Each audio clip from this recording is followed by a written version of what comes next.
30 second নীরবে ভাবেন তো, যে অবস্থায় আছি এই অবস্থায় আমাদের জীবনের গুনার পরিমাণ বেশি নাকি নেকির পরিমাণ বেশি? কি মনে হয়? তাইলে এখান থেকে যদি হাসরের ময়দান হয়, মালিকের সামনে দাঁড়াইয়া কেমনি হিসাব দিব? কেমনি হিসাব দিবেন?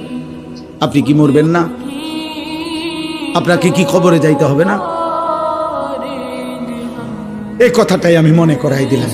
30 সেকেন্ড নীরবে ভাবেন তো, যে অবস্থায় আছি এই অবস্থায় আমাদের জীবনের গুনার পরিমাণ বেশি নাকি নেকির পরিমাণ বেশি?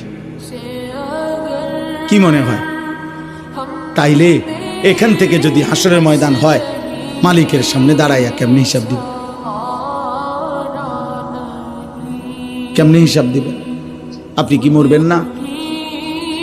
আপনাকে কি কবরে যাইতে হবে না? এই কথাটাই আমি মনে করাই দিলাম।